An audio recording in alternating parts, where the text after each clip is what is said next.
का जो ये इनकी जो पुस्तक है जो भोजपुरी गीतों से समृद्ध है। हमारी भारत भूमि अनेक भाषाओं की जननी है, हर भाषा का अपना सौंदर्य है। मैं अवध का रहने वाला हूँ। अवधि में भी लोकगीतों की, अवधि गीतों की अपनी परंपरा है, समृद्ध परंपरा है। हिंदी साहित्य में आच्छादित है अवधि। भोजपुरी यहाँ की बोली बानी है। मुझे भी याद है 77 के ज़माने में जब यहाँ जुगानी जी हुआ करते थे आकाशवाणी में, और बहुत स्मार्ट बॉय की तरह साइकिल पर आते थे, एक कार्यक्रम करते थे, युवाणी भी देते थे। कई बार वहाँ आया होंगे। उनकी बोली जो भोजपुरी थी, बनारसी भोजपुरी है या बिहार की भोजपुरी है जहाँ से पैदा हुई, गोरखपुर की भोजपुरी है, लेकिन उनके कंठ से निकली भोजपुरी का जो आस्वाद था, मैं बोल तो नहीं सकता था, लेकिन उसकी छुअन, उसका जो तत्वबोध है और छू लेने की कला बहुत अद्भुत थी। और इनके गीतों को जब पढ़ा, जब केशव जी ने इस भाषा से प्रकाशित किया और बहुत सारे गीतों की उन्होंने चर्चा की, तो मुझे भी मन हुआ कि मैं गा के देखूं। भोजपुरी की क्रिया पर थोड़े से भिन्न है, लेकिन मुझे भी गाने का शौक़ है। तो बहुत अच्छी रचनाओं के प्रणेता हैं। एक हिंदी के कवि ने कहा कि जो गाया नहीं गया भुला दिया गया है। हमारा हिंदी कविता संसार, जिसका कि मैं एक आलोचक भी हूँ, उसमें सारी अतुकांत रचनाएं हैं, बहुत अच्छी रचनाएं भी हैं, बहुत ख़राब रचनाओं का दौर भी है। लोक भाषा या गीत तत्व जिसमें होते हैं, वो छंदों से समृद्ध रचना संसार, उसकी भी अपनी एक बड़ी दुनिया है। पूरा काव्य संसार में संस्कृत का विद्यार्थी हूँ तो मैं जानता हूँ कि हमारे काव्य संसार एक बिरेवा प्रजापति, जितना भी कहा जाए कम है, लेकिन जो गाया नहीं गया है वो भुला दिया गया है। इसलिए हमारा पूरा जो कविता संसार है, जो कथा संसार है, आदि काव्य से लेकर महाभारत से लेकर सब चीज़ें छंद में उपनिबद्ध हैं, और इसी के कारण वे कंठों की शोभा बनी हुई है। मैं बहुत बधाई देता हूँ। लोक भाषा में लिखना बहुत कठिन है। जिस समय हिंदी का ही वर्चस्व लगभग शून्य हो रहा हो अंग्रेजी और अन्य भाषाओं के चलते पूरे विश्व में हिंदी की जो स्थिति राजभाषा होने के बावजूद बहुत विपन्न है, उसमें हम रचनाकारों का दायित्व है कि इस मिट्टी की भाषा को, इस मिट्टी के स्वाभिमान को हम जिंदा रखें। सुभाष जी एक गीत को सुना मैंने, उनकी जो वाणी का जो उसका टेक ऑफ है, उड़ान है, अद्भुत है। मैं बहुत मुग्ध हूँ और बहुत बधाई देता हूँ।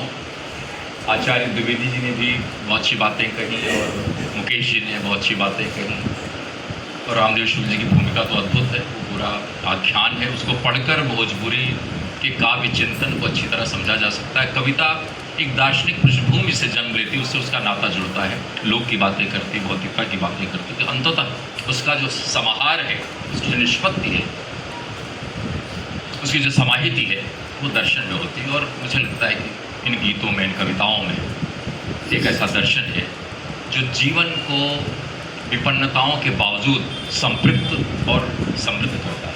बहुत बहुत बधाई।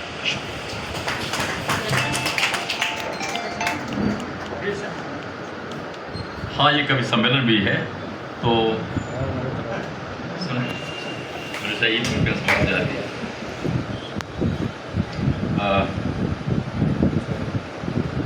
देखिए,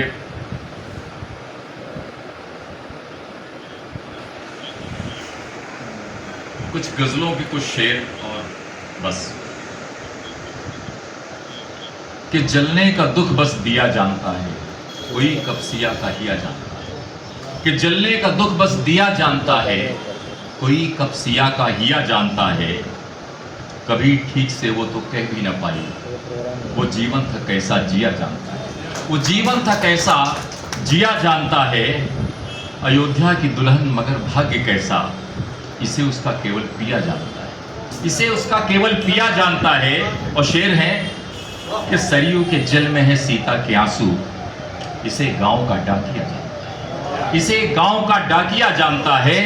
बदन कैसा कोमल रुई का है फाहा, बदन कैसा कोमल रुई का है फाहा।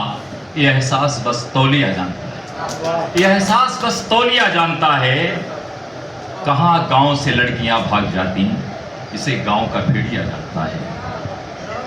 गजल कैसे जन्नत का एहसास देती, इसे ठीक से काफिया जानता है।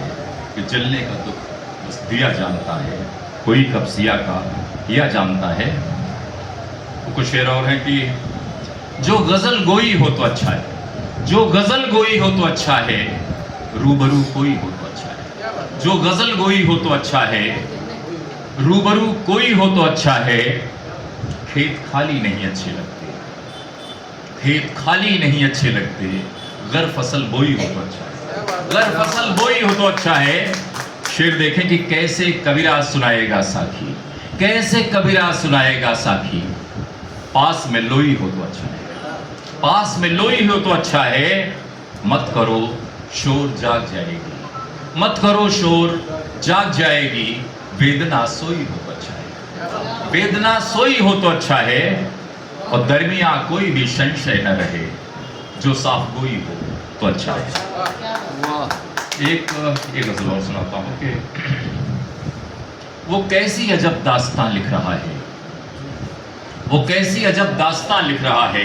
अभी खेत में बालियां लिख रहा है, वो कैसी अजब दास्तां लिख रहा है। अभी खेत में बालियां लिख रहा है। कभी उसकी महफिल में जाके तो देखो, कभी उसकी महफिल में जाके तो देखो। फिजा में कहीं तितलियां लिख रहा है, फिजा में कहीं तितलियां लिख रहा है। और शेर देखें कि धरा धुल उठी, आसमां भी मगन है। वो नभ में अभी बिजलियां लिख रहा है, वो नभ में अभी बिजलियां लिख रहा है। हुई सांझ लौटेंगे अभी बुखेरू, कोई डाल पर आशियां, कोई डाल पर आशियां लिख रहा है। बजी घंटियां कितने खुश हैं ये चेहरे, कोई इस तरह छुट्टियां लिख रहा है, कोई इस तरह छुट्टियां लिख रहा है। कि कैसी अजब दास्तां लिख रहा है। और एक और सुना देते हैं कि तुम्हारी दिल्लगी भी कम न होगी तो ये दीवानगी भी कम न होगी, तुम्हारी दिल्लगी भी कम न होगी तो ये दीवानगी भी कम न होगी। पकड़ लो हाथ मेरा और देखो, मेरी आवारगी भी कम न होगी। पकड़ लो हाथ मेरा और देखो, मेरी आवारगी भी कम न होगी। और शेर देखें कि तुम्हारी आंख में आंसू जो आए, मेरे भीतर नमी भी कम, मेरे भीतर नमी भी कम न होगी। तुम्हारे साथ चलना हो कहीं पर तो ये ख्वाहिश कभी भी कम न होगी, तो ये ख्वाहिश कभी भी कम न होगी। करोगे आचमन गर शुद्ध मन से, करोगे आचमन गर शुद्ध मन से, नवाजिश में नदी भी कम न होगी। तुम्हारी दिल्लगी भी कम न होगी तो ये दीवानगी भी कम न होगी। क्योंकि बहुत कम समय है, एक और सुनाऊंगा बस। चांद को बदलियों ने देख लिया, फूल को तितलियों ने देख लिया। चांद को बदलियों ने देख लिया, फूल को तितलियों ने देख लिया। लाख छुपता रहा मगर उसको आज फिर कनखियों ने देख लिया। लाख छुपता रहा मगर उसको आज फिर कनखियों ने देख लिया। पहली ही वारदात थी उसकी, पहली ही वारदात थी उसकी, पुलिस की वर्दियों ने देख लिया। पहली ही वारदात थी उसकी, पुलिस की वर्दियों ने देख लिया। उसने छुपने की लाख कोशिश की, उसको नाकामियों ने देख लिया। उसने छुपने की लाख कोशिश की, उसको नाकामियों ने देख लिया। और शेर है कि यहाँ है कौन कितने पानी में, ताल की मछलियों ने देख लिया। ताल की मछलियों ने देख लिया। प्यार को लाख छिपाया दिल में, दिल की बेताबियों ने देख लिया। प्यार को लाख छिपाया दिल में, दिल की बेताबियों ने देख लिया। उसकी आंखों में कैसा मंजर है, आंख की पुतलियों ने देख लिया। कौन किसको यहाँ नचाता है, आज कठपुतलियों ने, कौन किसको यहाँ नचाता है, आज कठपुतलियों ने देख लिया। फूल को तितलियों ने देख लिया, चांद को बदलियों ने। शुक्रिया।